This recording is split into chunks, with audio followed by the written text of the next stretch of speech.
Okay, and we are live. Welcome, everybody. My name is Dominic MacCormack, and I am a policy analyst over at the United Nations Environment Program, UNEP for short.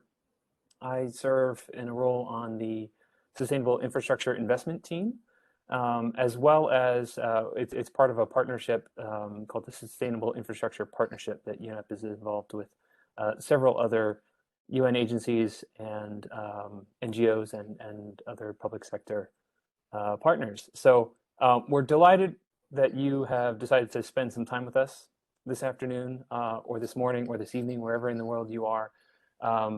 We have been at work trying to distill and digest the connections between sustainable infrastructure and public procurement. And we have recently released a policy brief on this topic a few months ago.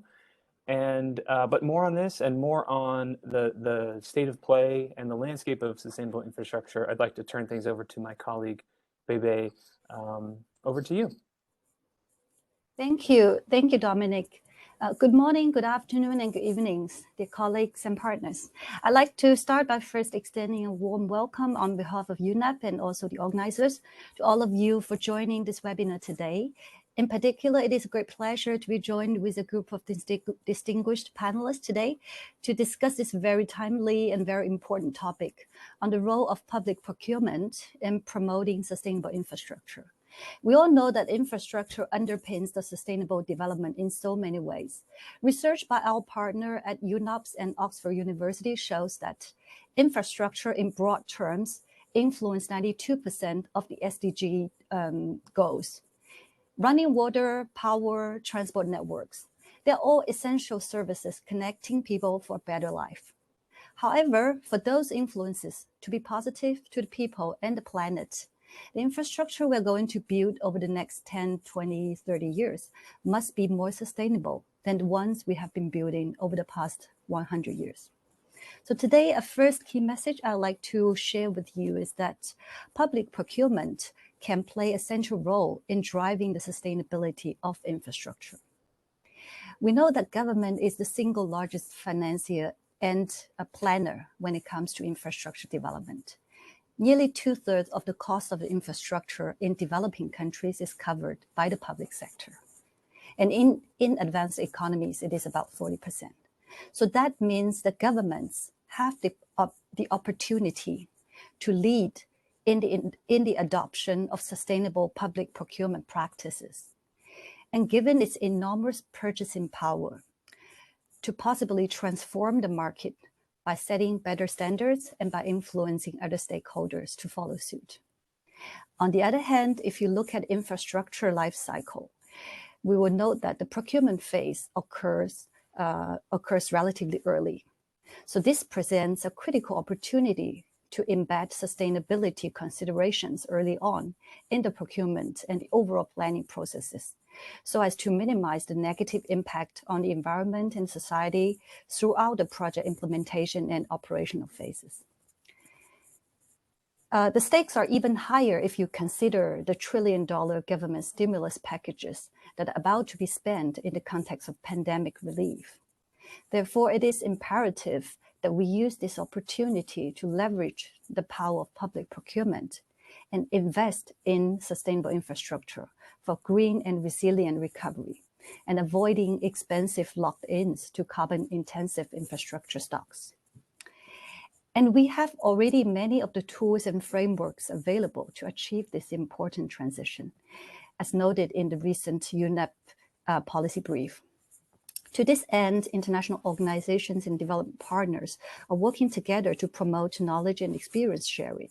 Just to mention a few examples, at the global level, for example, the UNEP Sustainable Public Procurement Team and the Sustainable Infrastructure Partnership Team have been collecting and developing a set of international good practices and normative guidelines to support the government's better procurement decisions. This include, for example, the SPP implementation guidelines and also a global directory of SPP criteria.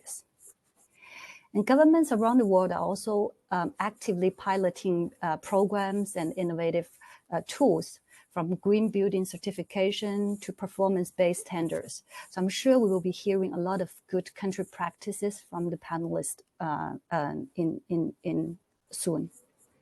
So to conclude, I would like to highlight one more fact, that 75% of infrastructure required in developing countries by 2030 is yet to be built. And this presents a significant opportunity for countries to scale up the pace of sustainable procurement for infrastructure. It takes political wills and efforts in developing and applying new methodologies and tools. But more importantly, it takes an integrated and multi-stakeholder approach to promote engagement and consultation and to increase awareness, as we do today through this webinar. So on that note, I wish you all a very productive discussion today, and I thank you for your time. Thank you so much, Beibei.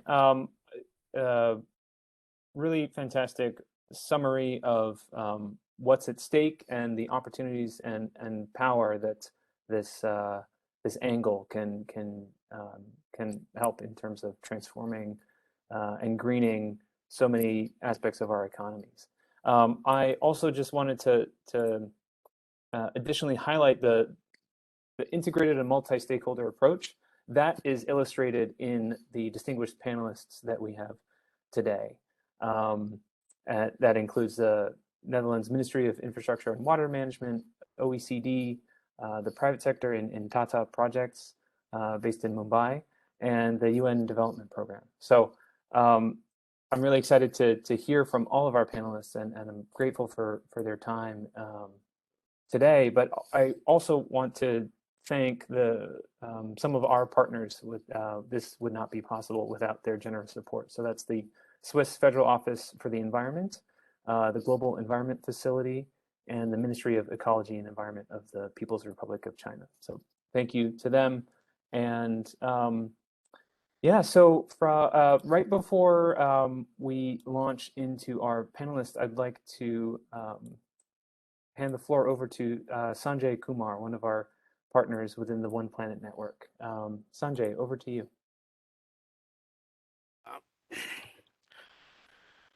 Thank Dominic. Can you hear me? Can someone confirm that you are able to hear me? Yes, we can hear you.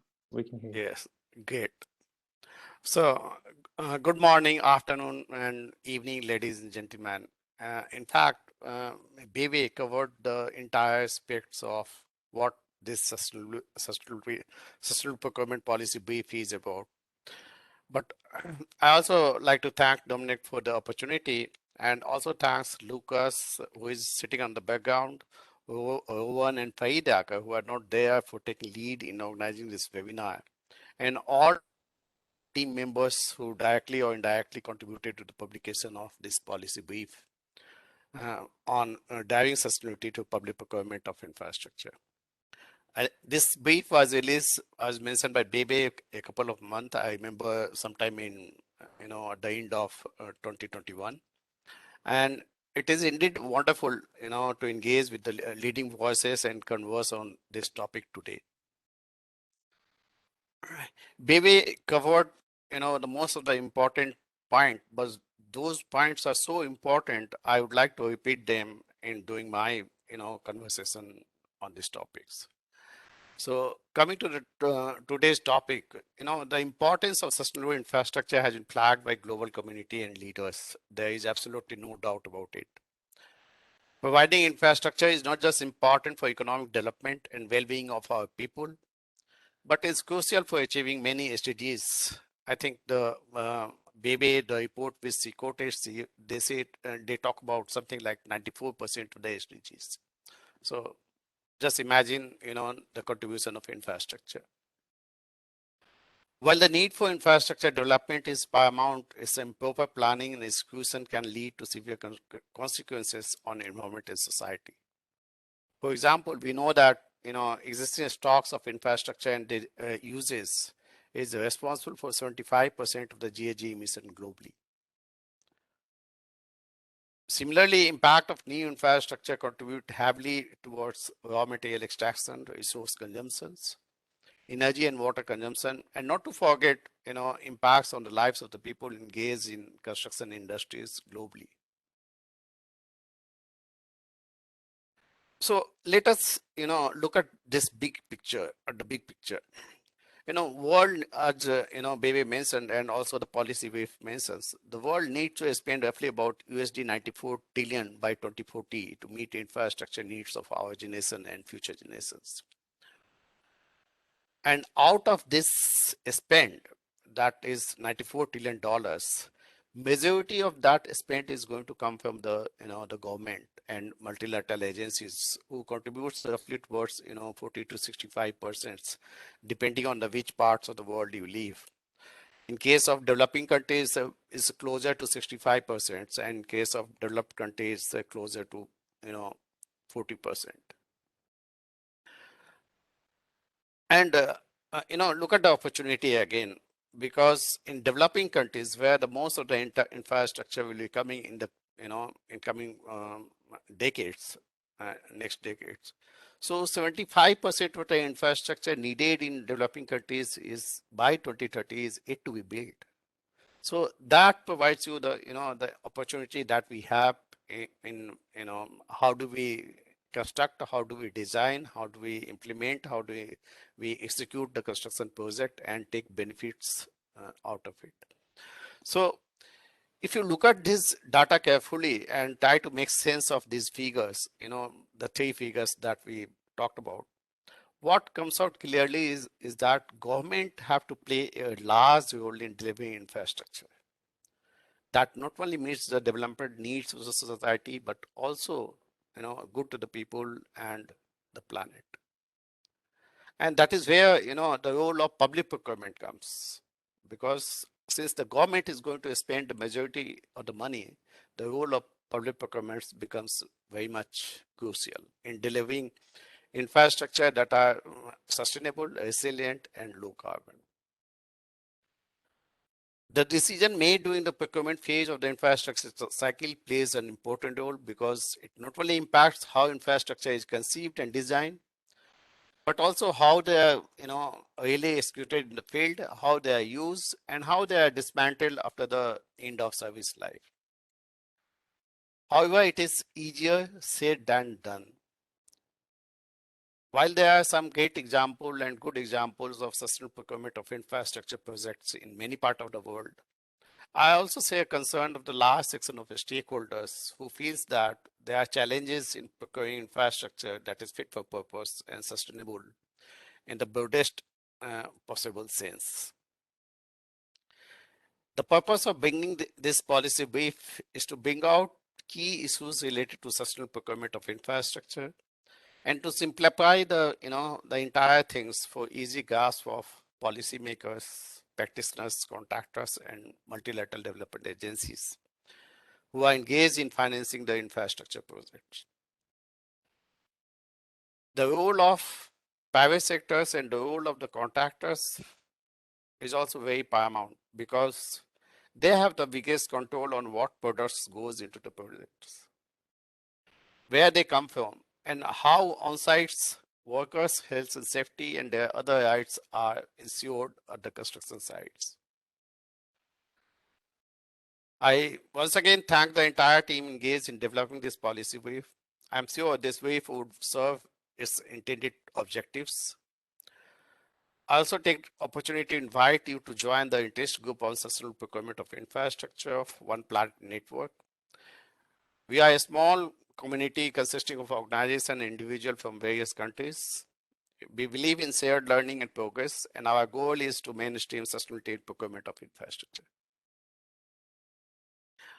I also welcome any query and criticism on the brief. Anyone who has something to say about, feel free to email me. With these words, I will close my intervention and welcome our esteemed panelists, Jeroen from the Netherlands Ministry of Infrastructure and Water Management, Ruiz from the OECD, Ravi Shankar Chandrasekhran from Tata Project India, one of my colleague and batchmate also as well, and Syed Hussein from the UNDP. Look forward to hearing from the esteemed panelists and benefit from their experience and insights. Thank you. Thank you so much. Thank you so much, Sanjay.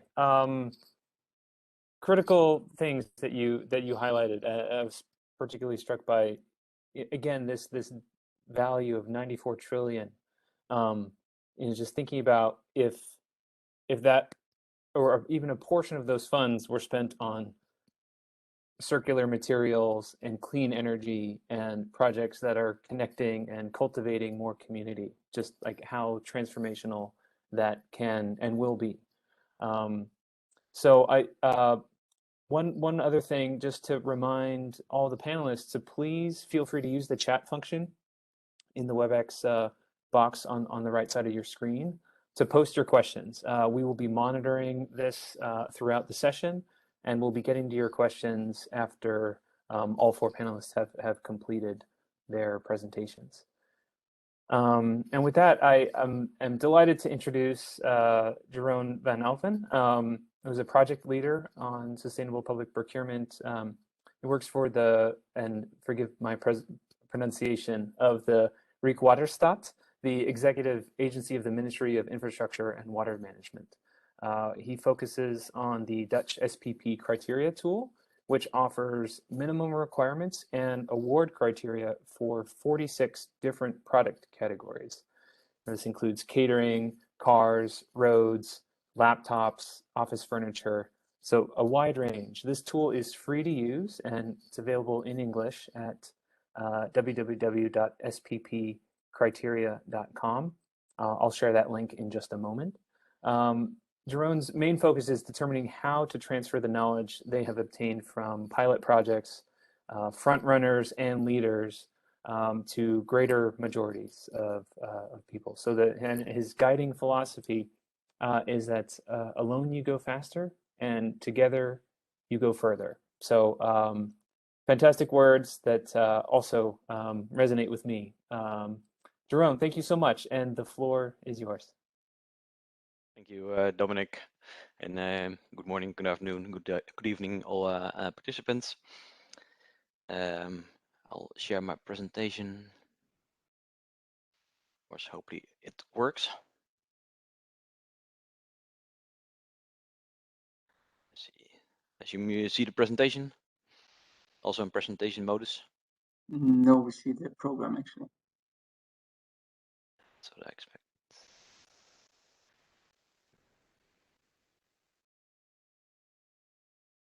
See how I can share the presentation itself. Yes. No. Presentation modus. Okay. So, thank you very much. Today I'll tell you something about how we use sustainable public procurement in the Netherlands, specifically for infrastructure projects. I'll tell you something about the best practice, but also how we try to prevent that we only focus on best practice, and we know that we also have to bring along our not the front runners, but also the majority. So I'll talk to you a little bit about functional specification, Dubokalk tool we use, environmental cost indicator, and further steps. And I always like to start with this part, and same sustainable public procurement doesn't start with a P. As Beibei said, procurement in infrastructure is most of the time at the beginning of a really long life cycle of infrastructure. But at the same time, the procurement part is at the end of the procurement procedure. So that's why I always like to focus that we shouldn't focus much on the procurers, or we tend to do it sometimes in the Netherlands at least, but more on the project team or the procuring organization. Because the biggest wins on circular economy and energy use and material reduction, they aren't in the phase of procuring. They are at the phase where you started the project. The refuse, reduce questions we all are familiar with, I think. Do I really need a new road, or can I just renew the current one?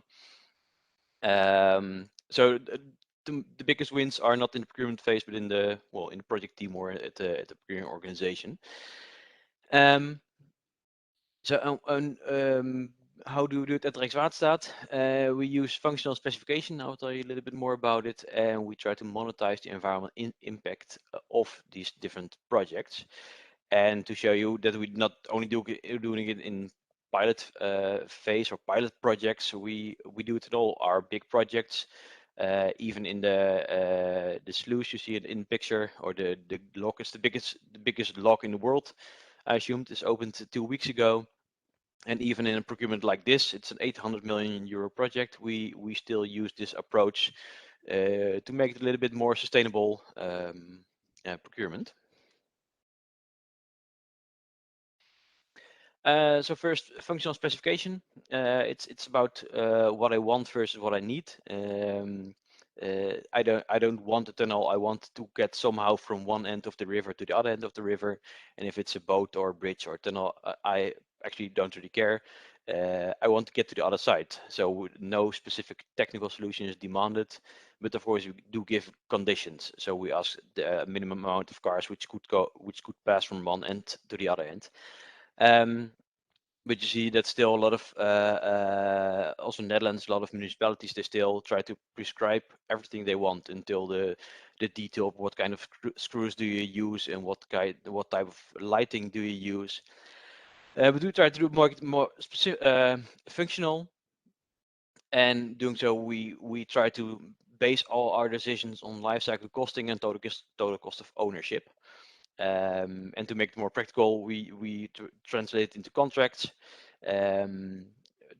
For instance, the design and construct contracts, or the design, build, finance, and maintain, and sometimes even operate contracts, which means we don't ask a company to build this tunnel, but we ask them to build it, finance it, but also maintain it, and that gives some interesting solutions. Because it's functional, we just ask them to build this tunnel, but they have to maintain it for 30 years, which also includes they have to pay the electricity bill for 30 years. And the light has to be on every day and night in the tunnel. So it's a really expensive, a really high cost to keep it safe at all times. So this contractor they didn't put black asphalt, but they put a sort of light gray asphalt, which emits much more of the light. So there's much less lighting needed. As you can see, there's only a single strip of lighting, which used not so much energy. And in 30 years, it's really a big win just by using another type of asphalt. This kind of solutions you don't get when you prescribe everything you want. It helps you when you ask what you need and be a little bit more functional. But then there are some interesting questions. Normally in a presentation I ask the audience which asphalt is more sustainable. You have one type of asphalt which is really close by, but it's traditional asphalt. The other one might be 50% recycling, but it's more farther away. For instance, number E, it's low temperature asphalt with a high amount of recycled material. But it's coming from Germany, so it has the longest traveling distance. And since we functional specificate, we have to decide and we have to be transparent which contractor should win this this tender. Therefore, I think it's already more than 10 years ago, we started to create this tool, Dubbelkalk. In Dutch is Duurzaam Bouwcalculator. In English is Sustainable Construction Calculator. And it's a tool to measure the sustainability of a project in an objective and standardized manner, to be used as an awarding criterion in a procurement process. So we use it in our procurement process. Come back to it later. And what does Dubbelkalk do? It calculates the environmental impact of different infrastructure designs. Like I said, it can be a bridge or it can be a tunnel. Dubbelkalk can calculate the impact, the environmental impact of the two different solutions. And it's based on materials, energy use during the whole life cycle, and it's called the environmental cost indicator. So every project, when you use DuboCalc, it ends up in one number, the environmental cost indicator. And to calculate this, DuboCalc uses the method of the life cycle analysis. So for all materials you want to find out the environmental cost indicator, you have to do a life cycle analysis. And DuboCalc use it for the calculation. This way you can objectively compare it, and we use it as an award criterion. So when we put a tender on the market, we can say we want a contractor which has a maximum environmental cost indicator of I don't know, 6 million. We don't want any higher than that, because higher means more environmental impact. You can go lower, and if you go lower than 6 million, you get extra points in your tender. So there's a bigger chance you will win this project.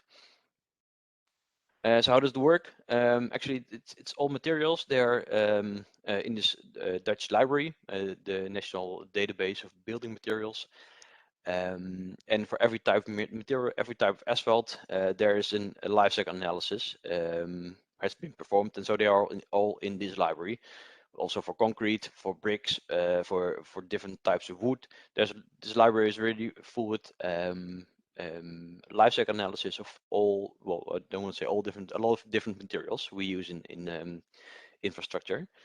And what DuboCalc does, it mainly multiplies the amount of material. For instance, the sluice you saw earlier, it has 300,000 cubic meters of concrete.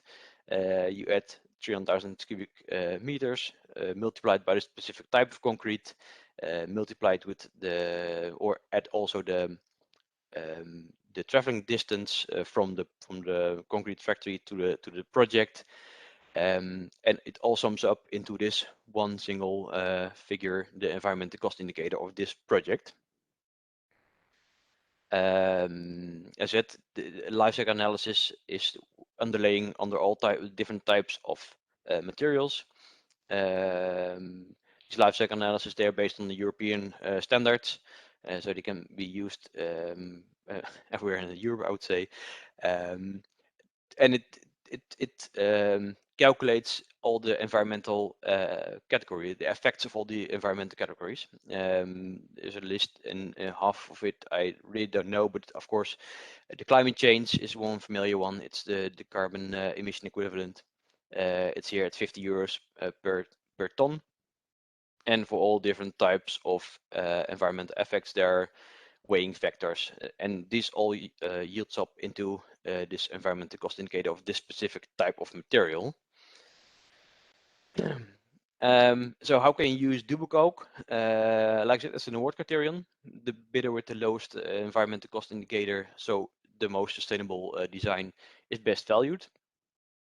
You can use this procurement requirement saying the maximum of a certain amount of economic cost indicator.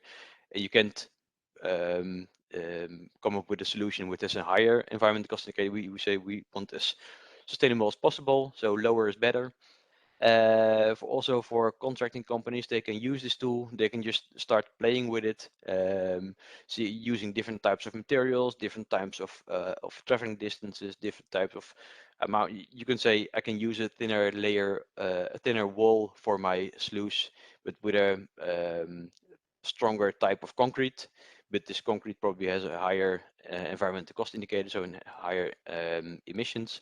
But in the end, it might result in the lower environmental cost indicator of the total project. So it helps you to play a little bit with it. And it's set as a minimum performance requirement, and I will show later how we use it in the next steps. If you all sum up what I just said into one project, you see here a highway in the Netherlands. And we used all this, what I talked about before. So functional specification, the DuboCalc environmental cost indicator. And they came up with a solution saying, well, there's water nearby, so most of the transport we do by water, by ships, and not by trucks, which is a little bit more environment friendly. They use a smart way of producing the asphalt, a thicker layer of foundation and a thinner layer of asphalt, because asphalt has a higher environmental cost indicator and higher environmental impact. So when you can thinner the layer of asphalt, it's more sustainable. It creates its own energy. There's a solar field nearby this project. They use recycled materials, and what's also interesting, they also used new materials which weren't in this library yet, but using them in this project, they sort of automatically upload them in the library. So next time a company is working on tender, this new material is also added to this library, and they can also use it.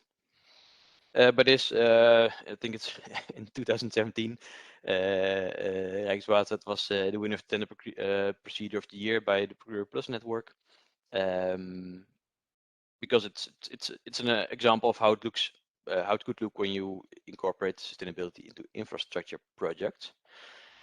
But also going back to what was said before, of course we have really nice best practices and really innovative ways of procuring and projects. We still have to also know that not everyone is capable of doing this type of tender. So we also start working on sort of Dubocoke Light, I would call it. And in this case, Rijkswaterstaat, they have paid for the life cycle analysis of 19 different types of asphalt. And they so now we know the environmental cost indicator of all these 19 different types of asphalt. And now it's really easy because you said we have sorry, it's in Dutch the figure. MKI means environmental cost indicator. We know the current values, and we can say, well, we make a sort of roadmap towards 2030, saying this year you can still use a specific environmental cost indicator of this type of asphalt, but next year or in 2 years or in 6 years, you are not allowed to use this asphalt anymore. So it's really easy also for smaller municipalities to just look up this table and see what type of asphalt you would like to use, and how it fits in the ambition and the lowering environmental cost indicator. So you don't have to do all the Dubocoke. You can just look it up in this table, which makes it also for smaller municipalities, but also outside, maybe outside Europe, if it's available. Just prescribe what you don't want anymore. That's actually yeah, that was the end already. And I understand questions will be at the end. Yeah, thank you, Jeroen. There will be questions at the end. Just a reminder to participants, chat box is the best place to convey your questions to all of the panelists. So we're gonna shift gears ever so slightly. Yeah, thank you again, Jeroen. From a very focused country level application to something a little broader in the perspective from OECD, which Maria, I believe has currently 38 member states. But again, please correct me if I'm wrong. And just briefly, Ana Maria Ruiz Rivadeneira sits in the Infrastructure and Public Procurement Division of OECD in Paris. Ana Maria, welcome, and over to you.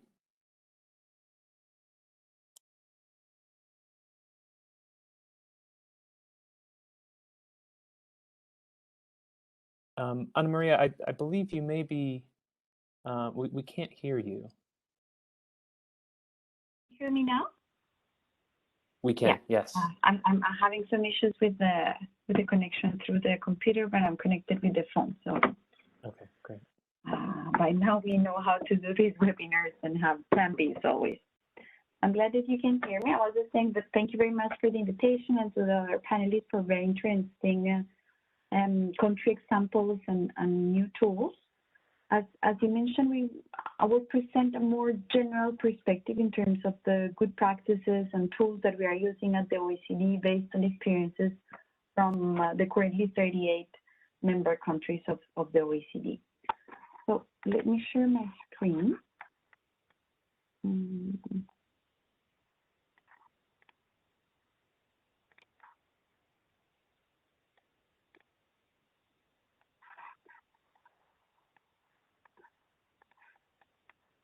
Can you see it now? We can, yes. Perfect. So I'm just going to put it in presentation mode so you can see it. So we can still see the program. We don't see the presentation mode. You don't see it in presentation mode.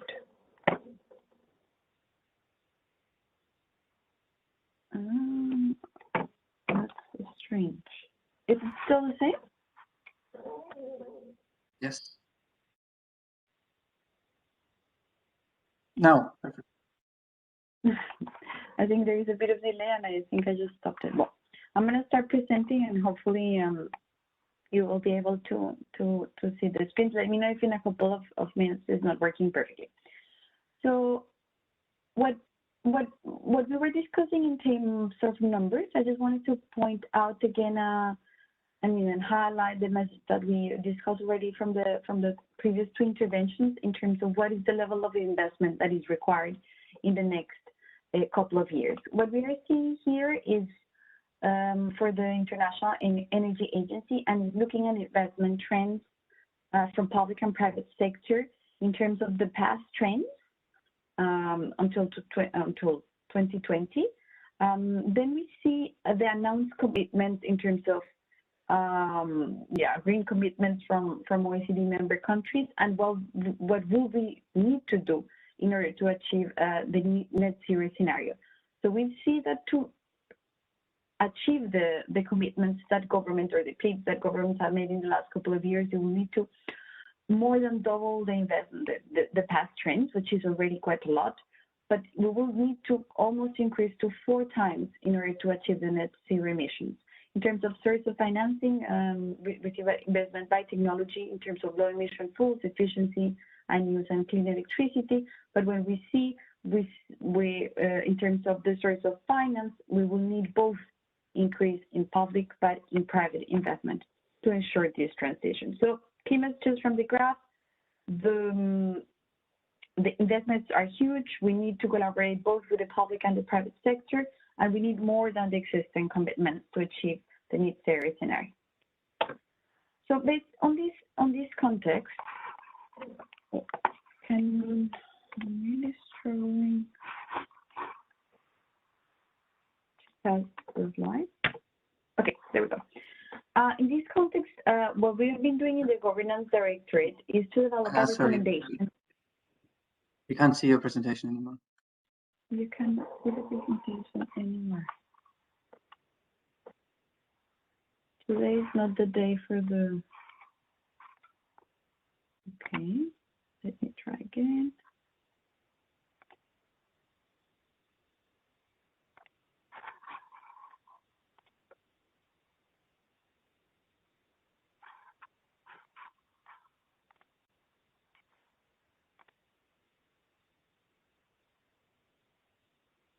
What's it now? That's good. Okay, good. I'm going to leave it here. I know that it's not perfect, but at least here we can have make sure you know where we are in this slide.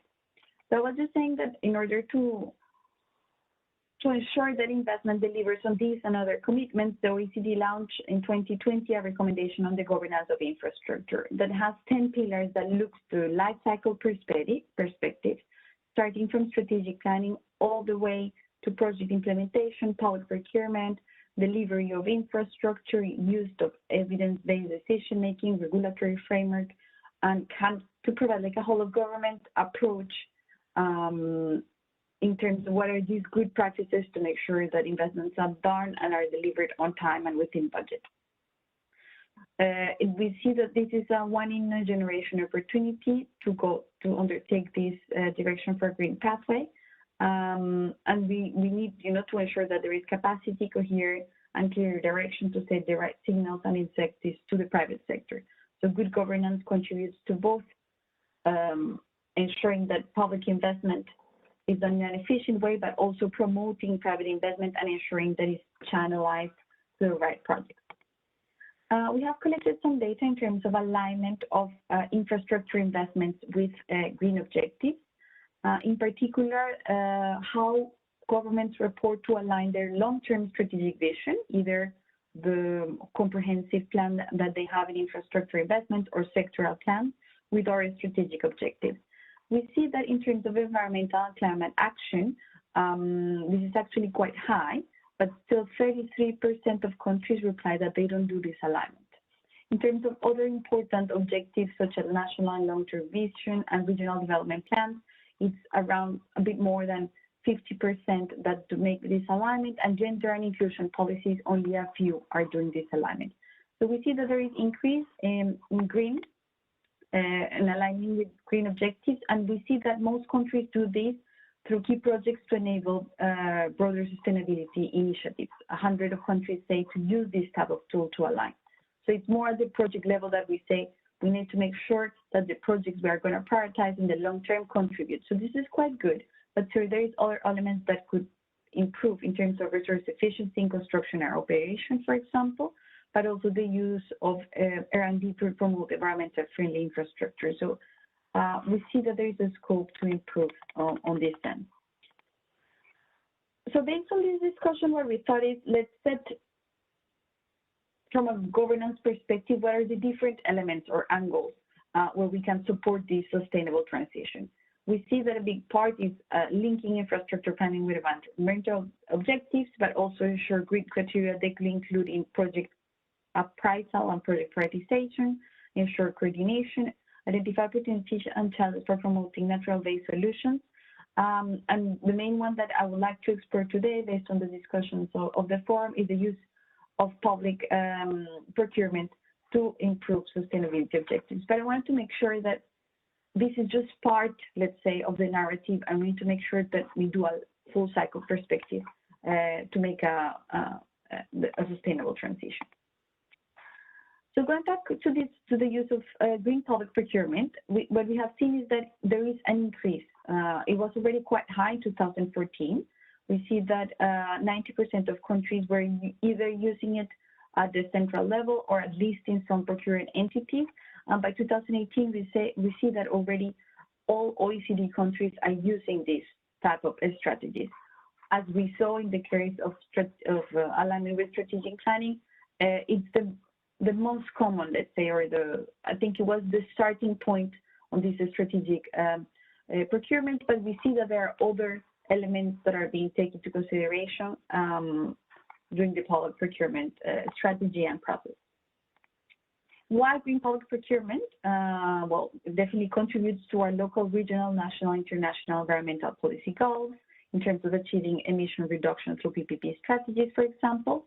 It's a drive for innovation, but it also provides financial savings if we look at a life cost perspective. We will see that one of the challenges is kind of changing this narrative that going green could be more expensive, and we have seen this narrative in the past, but we see that it can actually conduct to savings if we look at the overall life cycle perspective of the assets, or also in terms of systems, like for example, energy efficient products can reduce utility bills and kind of complement from a system perspective and produce savings. So going back to the challenges, what are the major obstacles to going green, what we have seen from our delegates in the different OECD countries? This fear that green products cost more, as I just mentioned, lack of technical knowledge and training on integrating green criteria, lack of monitoring to check if green policies work. There is agreement in terms of implementing green policies, but there is not necessarily monitoring or evaluation systems to ensure this is the case. Absence of incentives in many ways, in particular, for example, in life cycle perspective, a lack of sufficient suppliers. And then what we said is, based on these challenges, we identify which good practices for each area or intervention are needed. We identify, of course, the green public procurement legal and policy framework. In terms of planning, we see that assessing life cycle stalls and understanding market solutions and capacity is definitely a big asset, as we mentioned before, but also the use of environmental standards in the design, selection, and award of projects. To complement this, definitely an emphasis on professionalization to increase this capacity and awareness in terms of the benefits of promoting this type of policy objectives for public procurement, but also raising awareness of buyers, markets, and citizens about the solutions and benefits. And finally, as we mentioned from the previous challenges, the need for more mechanisms to monitor green sustainable procurement. I want to be quick in terms of, let's say, the key messages. We have different tools to monitor and implement these type of good practices. In particular, I would like to highlight the MAPS initiative, which is a methodology for assessment of procurement strategies. The tool has like an overarching framework to assess the public procurement system, but it has a particular model of sustainability. If you're interested, we can discuss more on the different pillars and how it can be implemented. This sub-pillar was already tested with Norway, and we got very interesting results. So we see there's different tools to support the implementation of these good practices, but we can come back if you want to the Q&A and discuss other tools that we have been developing. Thank you very much.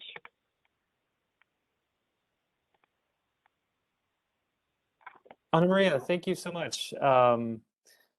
Really interesting, and we will certainly be coming back to those additional tools that you touched on in the Q&A. I'm particularly interested and just wanted to give a quick plug that UNEP, along with GIZ, has been managing this website which collects tools that can be used for infrastructure planning and development. And it's called the Sustainable Infrastructure Tool Navigator. There's over 100 tools. We're constantly adding to this collection, and I need to make sure that we integrate DuboCalc and MAPS and potentially some others. So thank you for mentioning that. I would like to now introduce to you all Mr. Ravishankar Chandrasekhran. I, again, apologize for my pronunciation. I'm sure I can improve. But welcome. Ravishankar is the Vice President and SBU Head of the Urban Built Forum for Tata Projects. He's a graduate from NIT and has over 30 years of experience in the construction industry in India as well as abroad. He's currently Executive Vice President at Tata Projects in Mumbai, where he leads business lines of buildings, airports, data centers, and smart cities under the broader umbrella of urban infrastructure. Now, prior to joining Tata, he held previous roles in EPC majors, Larsen and Toubro Construction, and AF Cons, and has contributed to IT parks, office spaces, and data centers on over 30 parks for major firms and global multinational corporations. He's specialized in EPC design and build solutions. He's been involved in construction and delivery in more than 50 million square feet of construction all over India, the United Arab Emirates, Qatar, and Mauritius.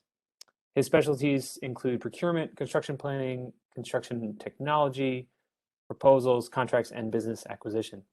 And he's been listed in the top 100 minds in commercial buildings by Commercial Building Design.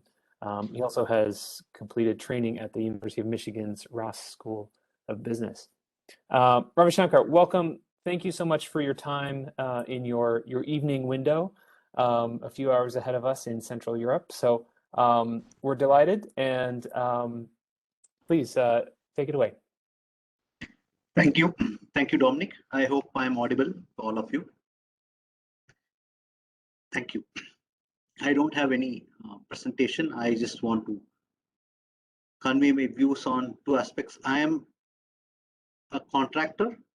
I think Jeroen mentioned that, and of course, the contractors' contribution Sanjay also mentioned. So I am representing contractor. I am representing private sector, but we are the first reaction people in terms of the policy by the government. So infrastructure procurement happens, we respond to the infrastructure RFPs, what we call it. So I am going to talk about what we do as a contractor in a sustainable framework. So there are three categories. As a contractor, we talk about human well-being. I'm talking about project-specific infrastructure construction. So human well-being, environmental well-being, and economic well-being. In this, as a contractor perspective, human well-being, we have all the workmen, the workers, neighbors, stakeholders, and the end users. This perspective is taken from the contractor's point of view. In terms of environment well-being, we of course take care of the environment pollution when we do the construction. Majorly is on the consumption, the usage of materials which get into the construction, and what is the end product, how it affects the climate. And the third most important is economic well-being, which is basically project budget and what is the cost of maintenance and operation, and how it is going to contribute in terms of the investment. I'm talking about whether it is returns on the social welfare of the people. So having said so, looking into the main sustainable practice part of it, the fact on the Indian perspective is we have a cost, we have a schedule, we also have a sustainable best practice or best design, building or project. The fact of the matter is right now the cost and schedule is taking the important role, but the contribution from the global policymakers and influencers like you, it's going to really, we'll have to change it to a perspective of sustainable initiative, which should get a top ranking, then followed by the cost and schedule. While we all know that life cycle cost, it should be the determinant of that, but the fact is on the government-based infrastructure procurement, we have a lowest price delivery selection criteria which is happening. But the good part is all the major government entities of India, they have made very rapid strides in terms of specifying the sustainable design practices in their RFPs. I'm glad to say that a lot of rating system like local Indian Green Building Council rating for the buildings, Griha rating, that is green rating for integrated habitat. These ratings have come into the actual implementation, and these are becoming a criteria for any of the selection criteria. Okay, so this is a very good thing on a large infrastructure projects. But when it comes to the tier 2 procurement, when you talk about a major metros, highways, road construction, we are very much on par with the global trend to get the best possible sustainable design implemented on ground. But when it comes to the financial part of it, we have a problem. There are many projects which are designed well but not yet implemented on time, which has caused a different level of stress in terms of to the people as well as to the government, and even for the environment. There are many projects which are probably stuck for improper financial closure, stopped and all. So I'm just looking at the contractor's perspective as a problem statement. So, but what are the good things? So in terms of project delivery method, the trend is going towards design and build solutions. So contractor's role as the person who is sourcing the materials, who is trying to calculate a material which will have a good sustainable rating system, and the product which can be recycled, reused, those products have been encouraged. So the contractor has a larger role to play in while doing the design and build solution. So this has been on a major implementation bodies of government, whether it's a public works department or infrastructure or a metros, they have passed it on to the contractor. So the contractor has a larger role to play.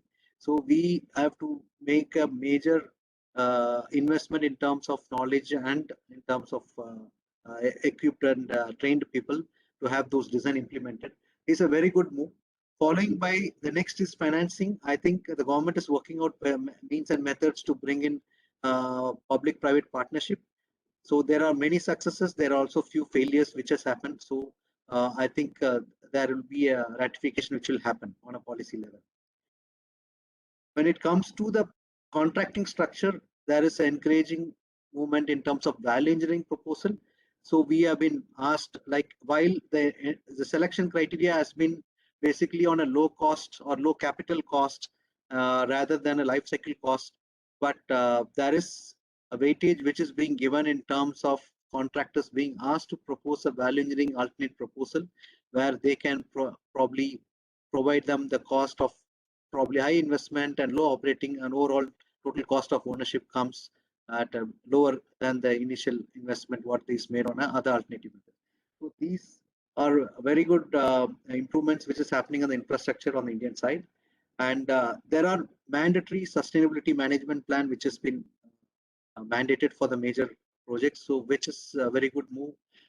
So we as a contractor or infrastructure firm, we have built in a very strong inbuilt system to have this evaluated for every of the project.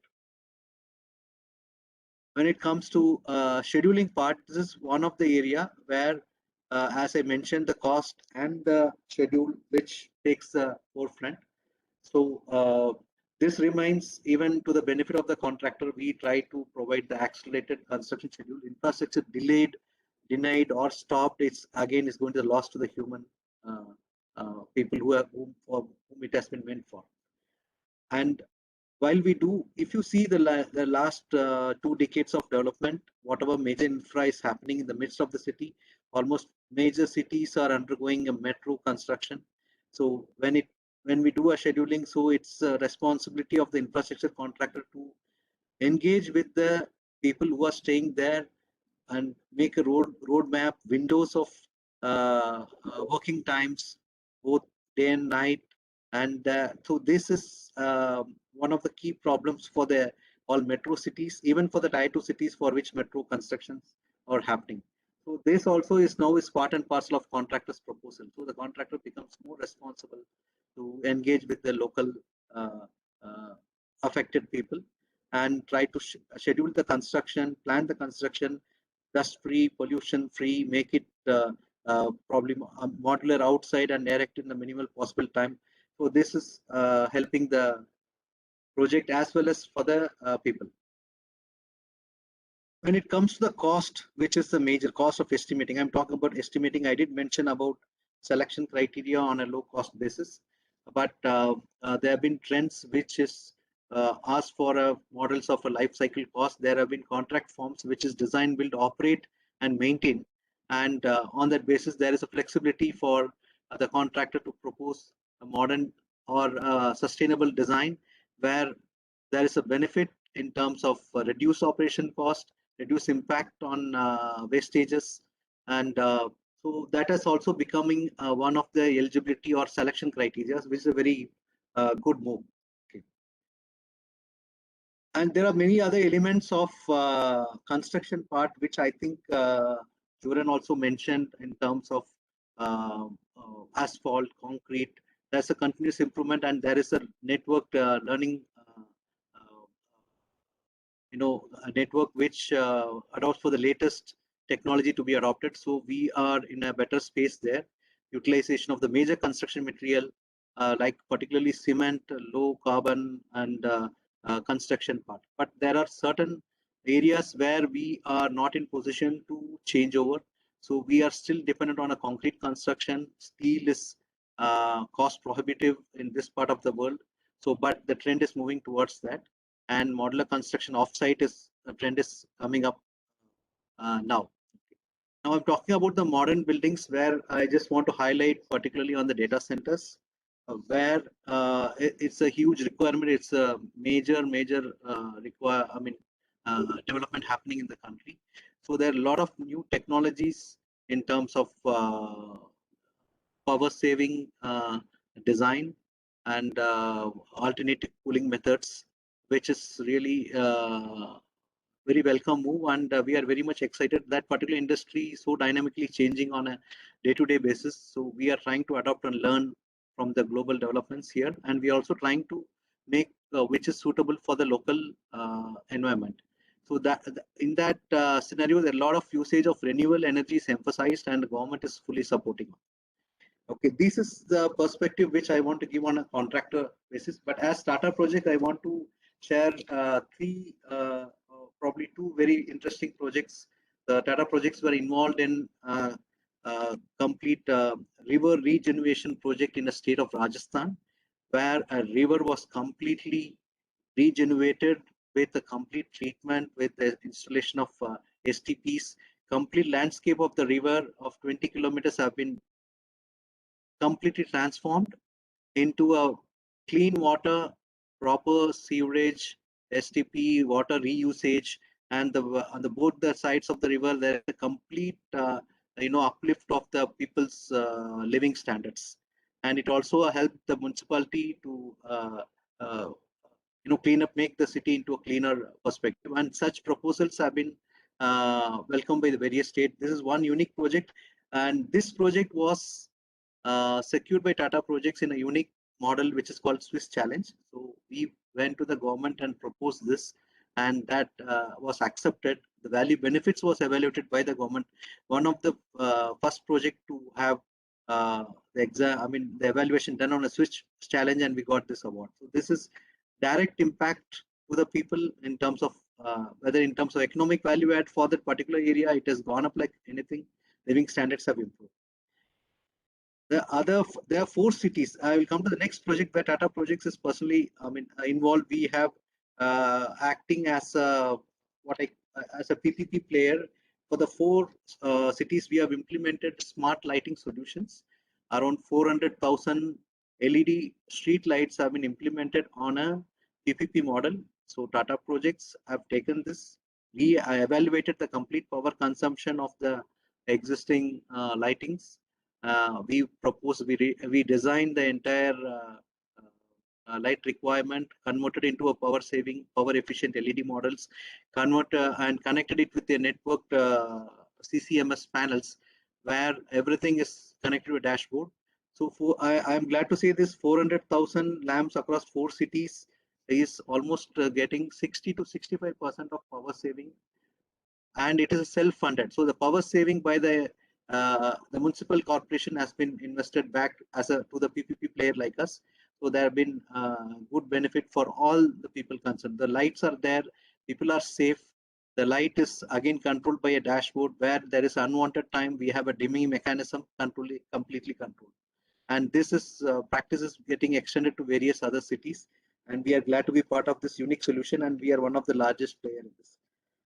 And the third part, which I already mentioned, all of our buildings, what we are designing, so it is either it is VIHA rated or a green building rated. Even the rating requirements are not there. We have a process that it goes through a sustainability checklist, the material sourcing, how reusable it is, and how it can be adding benefit in terms of sustainable scores. So with this, what we as a responsible contractor, as a large group, we wanted to see that we have serving the people in all forms. And I want to compliment for the policy which has been the draft, which I fully endorse, and want this to be implemented all across the globe. I'm more particularly impressed by the third point, which is adaptation of new method to capture the social benefit, which I'm very much interested how it can be done, and we want to quickly adopt that. So this is like it should be forward-looking, proactive, earliest possible at the stage of procurement. So if this is captured, I think the job well begun and well identified is half done. Okay. So this is my perspective, and I really thank Dominic, Sanjay, and the UNEP team for giving me this opportunity. Thank you. Super. Thank you so much, Ravishankar.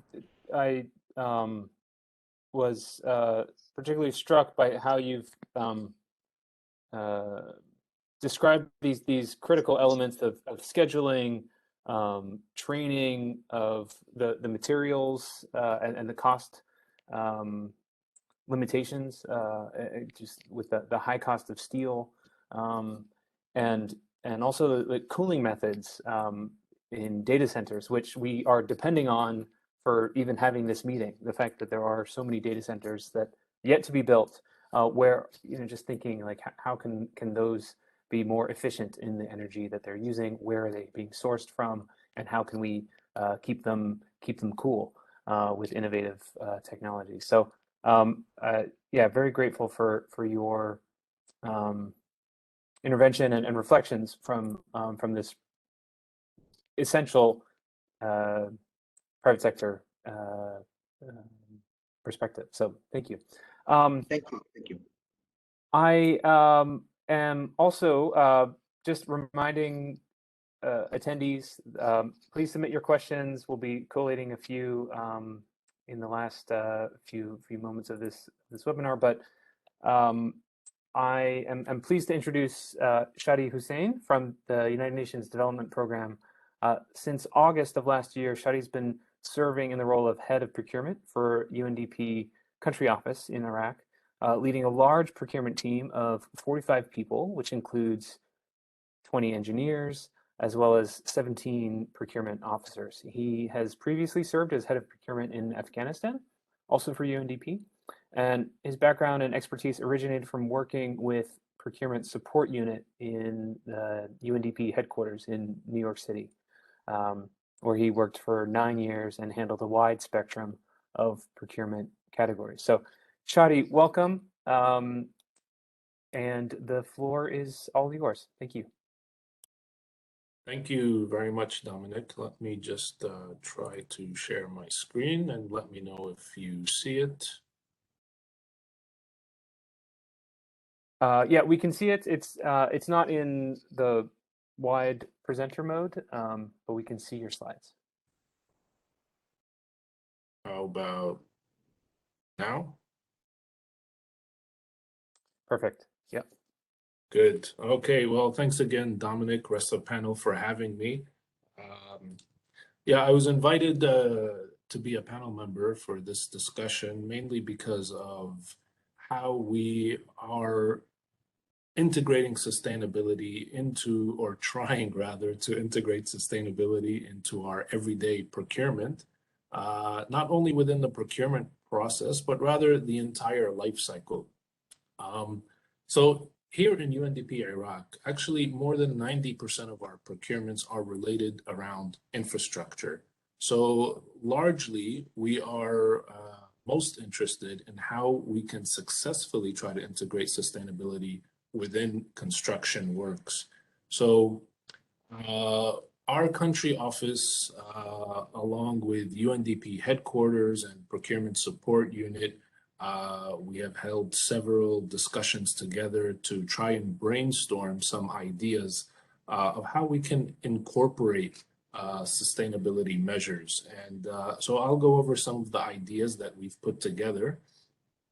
And basically, UNDP recently, from a year or so ago, we established its own construction works policy, which is a start and provides all country offices with some standard guidelines on what to follow. But for country offices such as Iraq, we're more interested in how we can apply this within the Iraq context, given consideration of our suppliers, our end user expectations on the government side.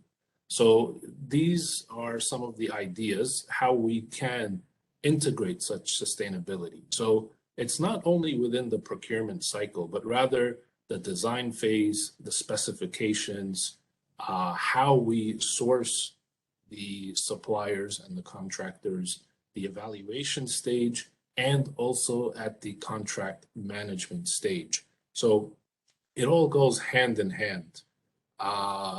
So we do have to consider the whole life of the cycle for each procurement process.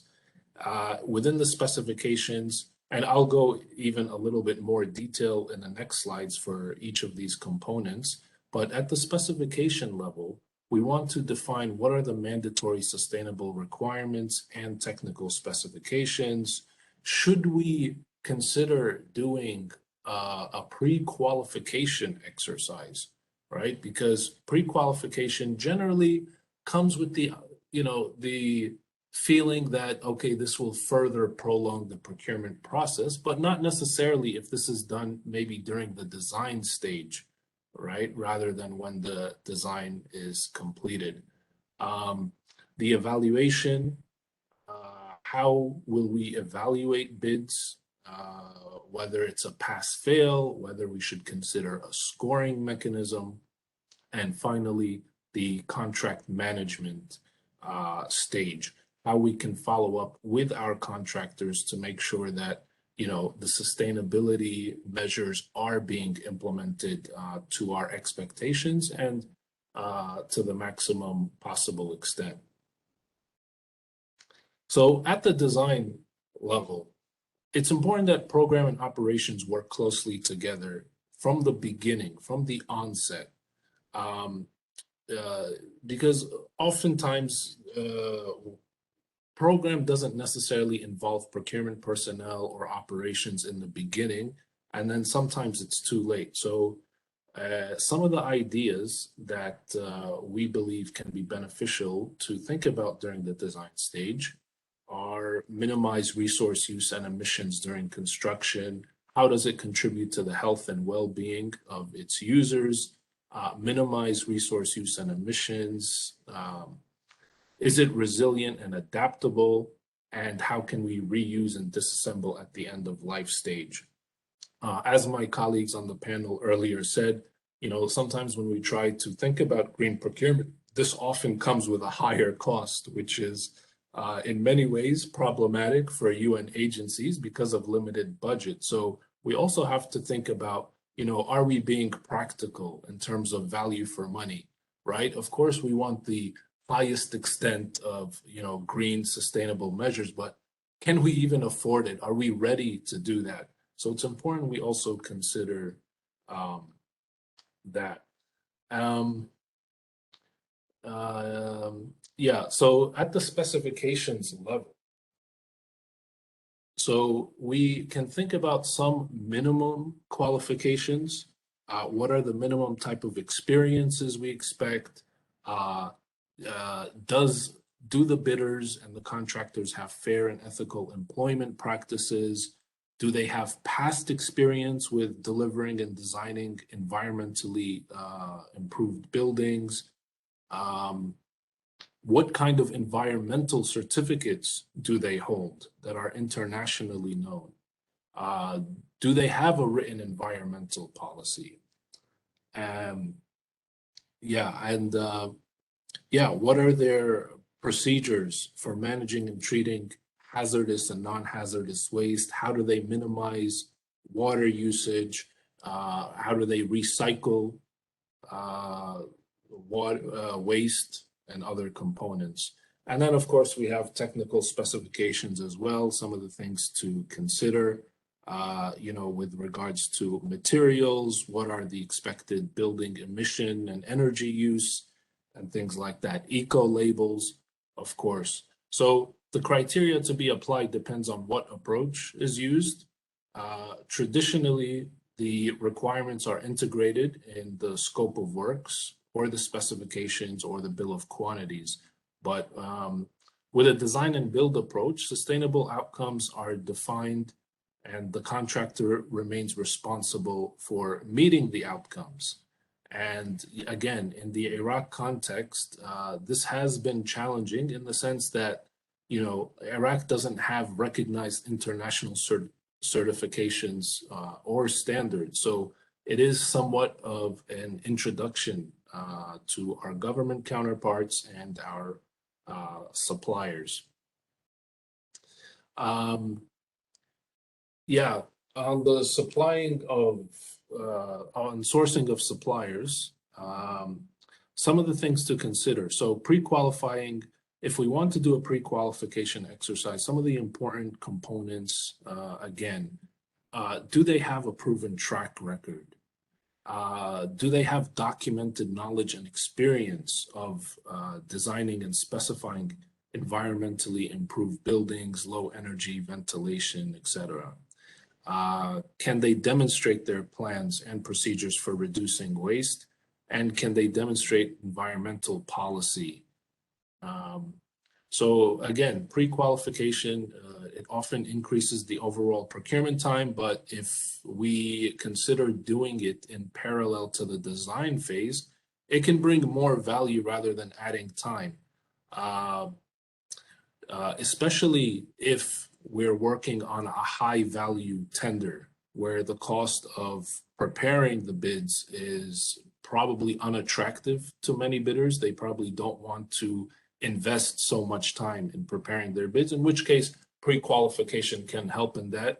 And then we would ask only, those approved pre-qualified suppliers to prepare a more substantive bid.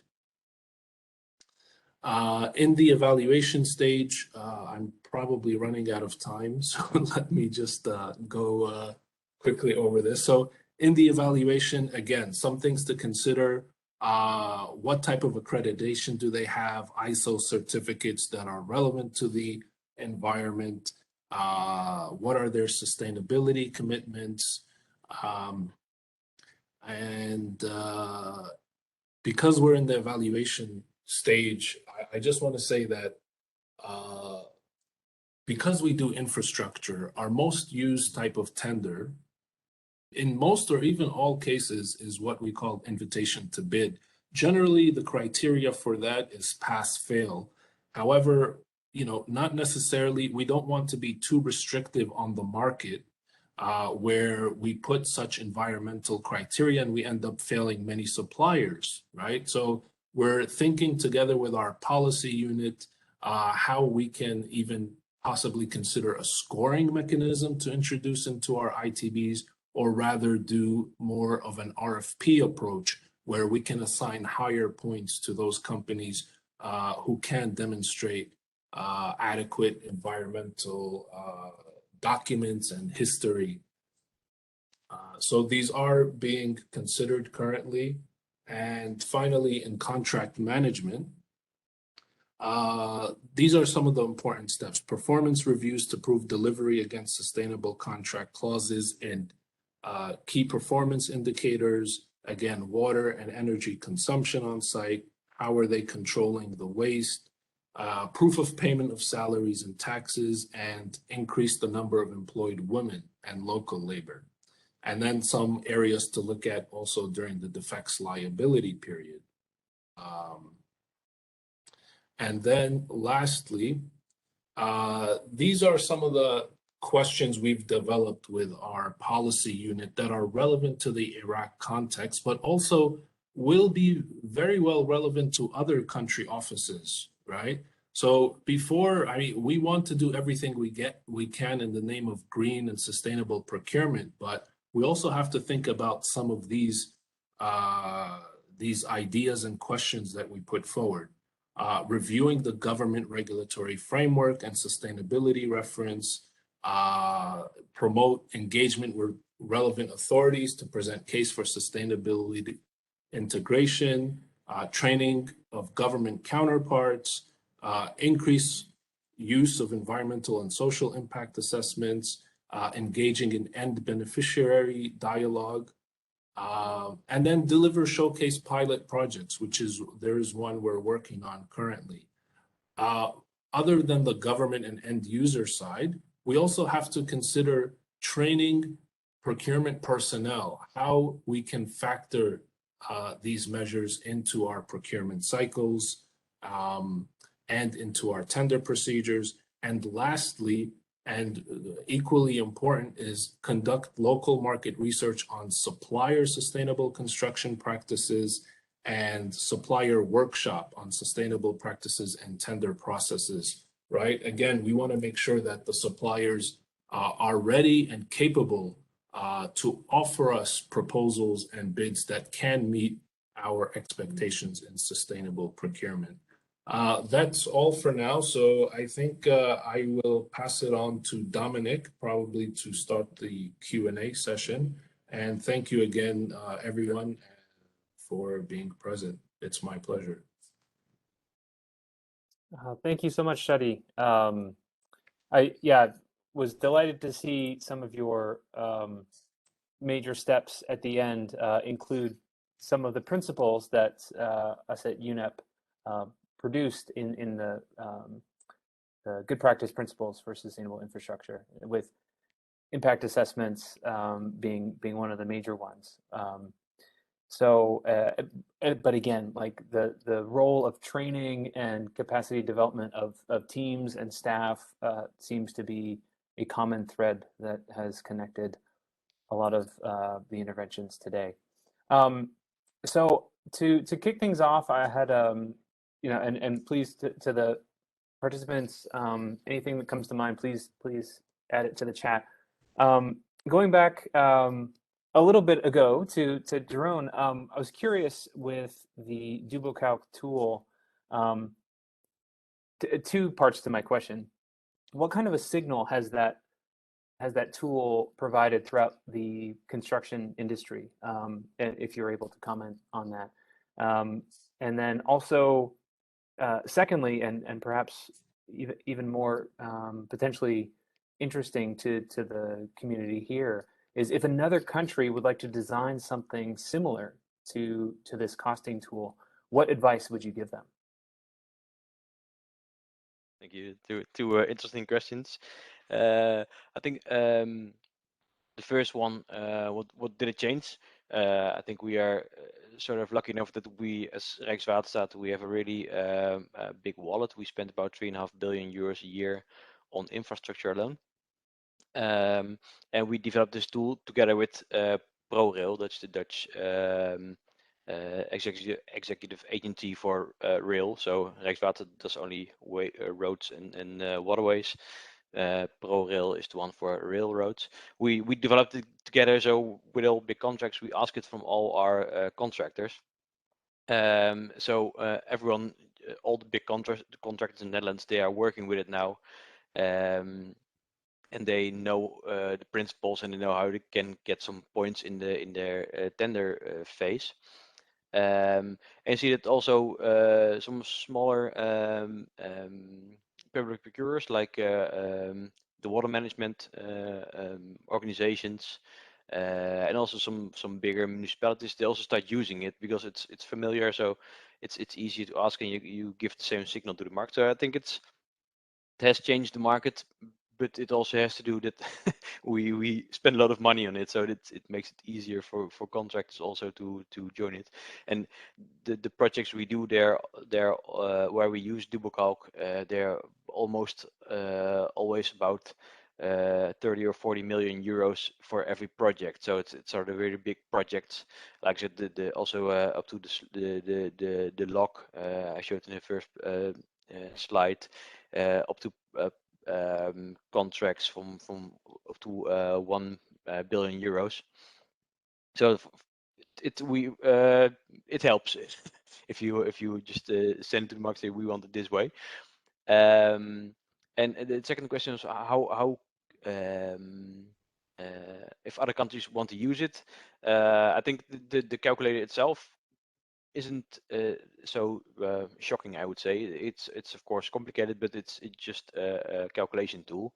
The biggest issue is, in the end, do we get all the right data from all different types of materials?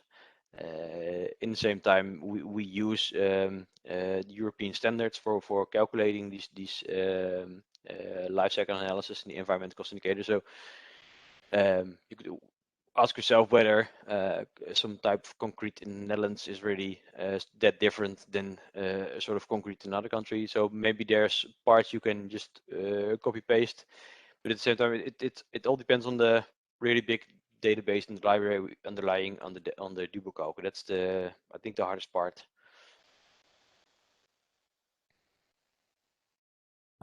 Great. Well, thanks very much, Jeroen.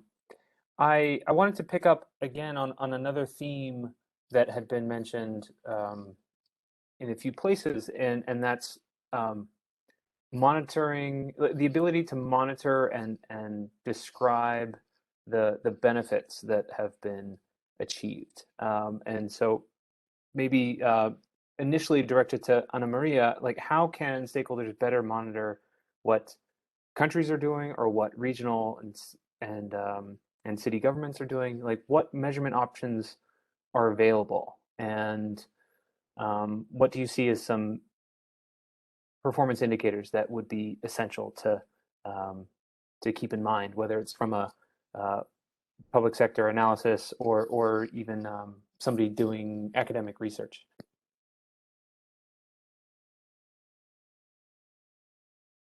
Oh, and we can't hear you.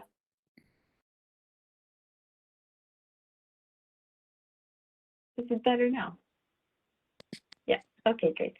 Thank you. It's a very interesting question. And, after setting up the recommendation, which is the conceptual framework that guides overall the governance of infrastructure, but with a specific emphasis on how to ensure a more sustainable infrastructure, we start discussing different strategies to monitor implementation of these good practices. And a parallel project that we have and we're currently implementing is the indicators on the governance of infrastructure. We started last year mapping out how OECD countries are doing in 3 pillars, which is strategic planning, value for money, and public procurement, actually. And we have some of the results in terms of how countries are doing in each one of these dimensions. We are gonna publish this online the next couple of months, so we will make sure that the information reaches to all of you.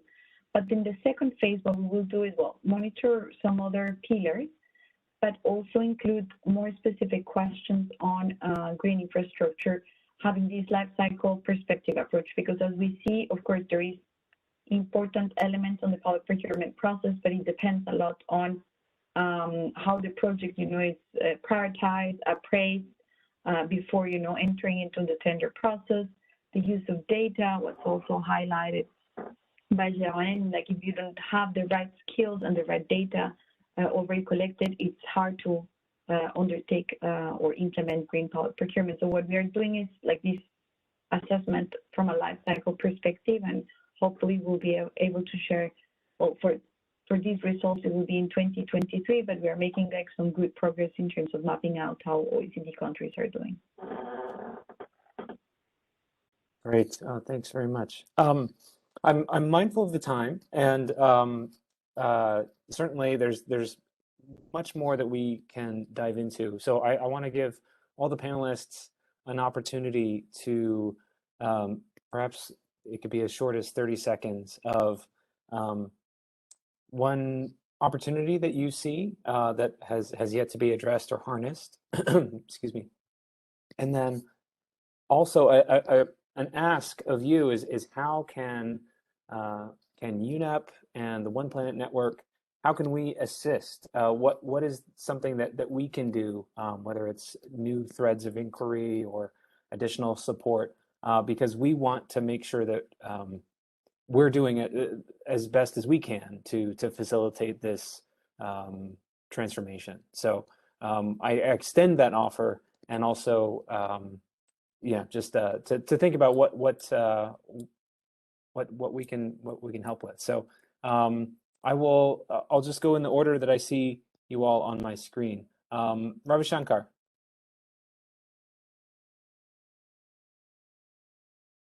30 seconds.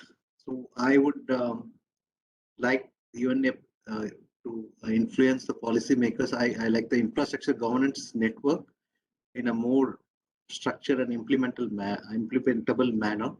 And I would like the priority of rating as sustainability procured. I mean, those elements to higher rather than cost and schedule. Okay, this is my wish, the perspective of what I am currently responsible. Yeah, thank you. Super, thanks. Shadi, over to you. What do you think? An opportunity and what UNEP or other international organizations can help with? Thank you. No, I think UNEP has been greatly helpful.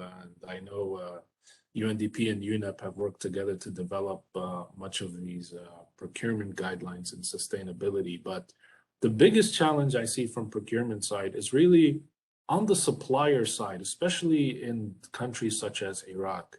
If we are to incorporate sustainability measures or evaluation criteria, the challenge is how are our suppliers in the market understanding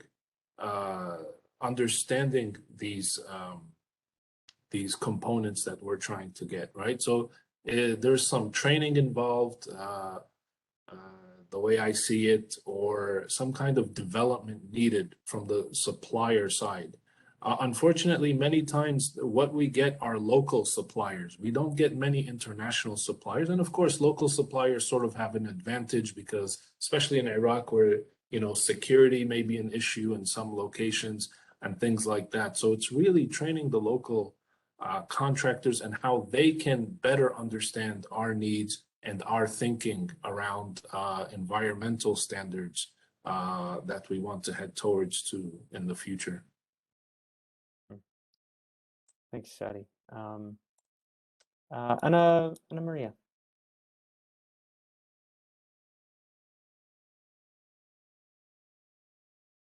Ana Maria, can you hear me? Oh, maybe she can't hear us. Well, over to Jeroen for now. Yeah, for the idea I want to tell, maybe it connects to what Sanjay said in the beginning, that we don't have to forget that we are looking at best practice all of the time. So all the perfect projects and stuff like that, and we tend to focus very much on how it could be. I think at the same time we should also try to incorporate. There's so much knowledge in the Netherlands, in Europe, in the rest of the world of good practice or pretty good practice, or at least not the worst practice. And I think we should also try to focus how can we not only focus on the best practice, but also if we can make steps, be a little bit better than we were. I think it also helps us really much if we all can make little steps instead of a few of us taking really big steps. And I think UNEP could help mainly, I think, in bringing together people, examples, good practices, even worse practices. I think we can learn also a lot from that as well.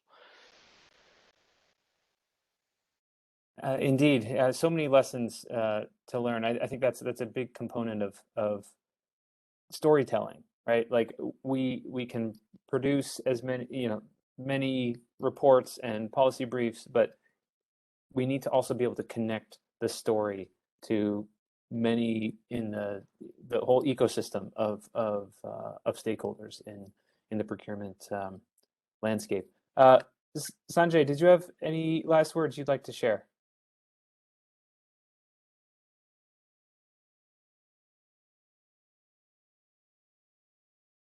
And we can't hear you if you're. Yeah, I think now you're able to hear. Okay, this is something on the line of what Sahid shared, right? If you look at all documents, reports, and other tools available all around the globe, they are normally focused on procurement professional, how they can increase their capacity and capabilities. But at the same time, we know that there are instances and there are issues, especially when the cost is higher and people are trying different methods to justify those costs, either based on the life cycle costing or on the basis of better value for money. But at the end, if you look at the financial capacity of developing countries and poor economies, like even a small increase in the the budget, it pinches them, right? It hurts them because they do not have the capacity to absorb that shocks in terms of increased cost. So we need to develop the market players, right? The more players we have, the better it is for the government procurer. And the entire emphasis, as I mentioned, is to focus on developing the capacity building of procurer or sustainable professionals. We are not having, we have not given due importance to the, capacity building of, market players, how they can improve their processes, how they can be, trained on the aspects of sustainability. What do we need? Are we communicating the same language which they understand or not? So capacity building of the market players is very important, both from the cost perspectives and also from the knowledge perspective. So that is the one area I think that UNEP and other multilateral agencies need to work on. Thank you. Well, duly noted. Thank you, Sanjay. Ana Maria, I know you were having some audio issues. If you had some final thoughts, we don't want to adjourn without your valuable perspective.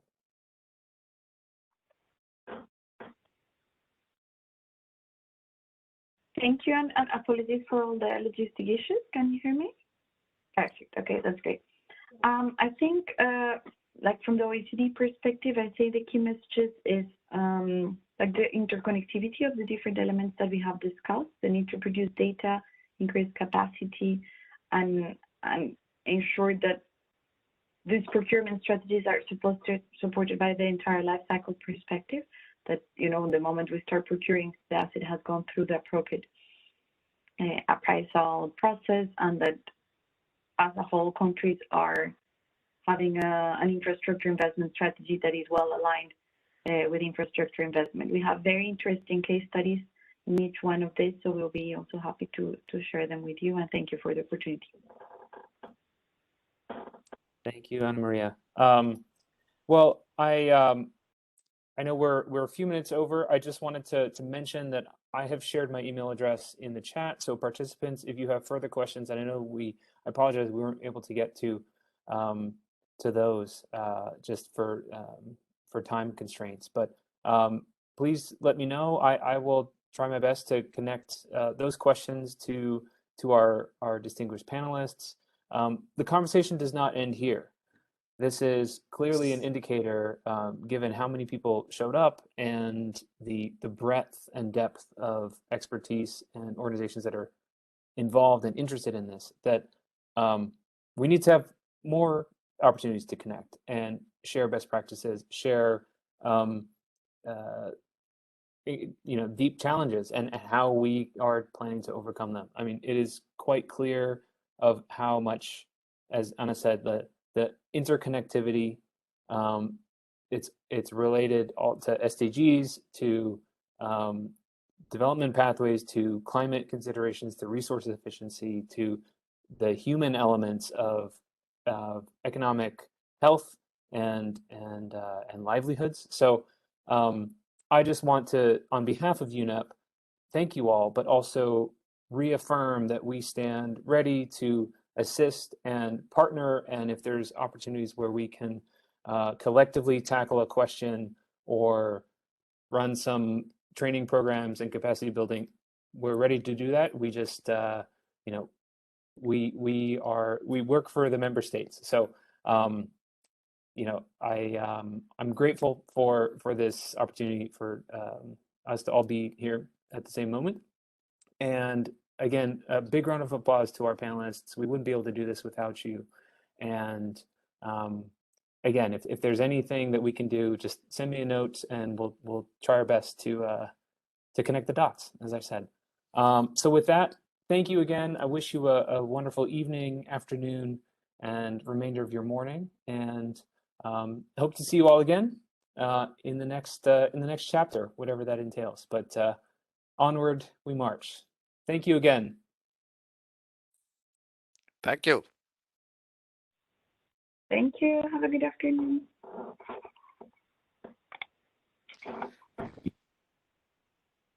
Okay, then. Thank you, Dominic. Thank Yes, you, Lucas. yes. Okay. I will note that the recording will be available for those of you that are still here. The recording will be available on the One Planet Network's YouTube channel, which well, if it's not linked here directly, that's the way to access it. I might be able to pull it up. Thank you, Dominic. Thanks for the opportunity. Thank you. Thanks, Sanjay. Thanks, Thank you so Shadi. much, Ravishankar. Thanks, Jeroen. Lucas, thank you. Okay. Thank you. Thank you, Bye. everyone. Thank you, everyone. Bye. Thank you, guys.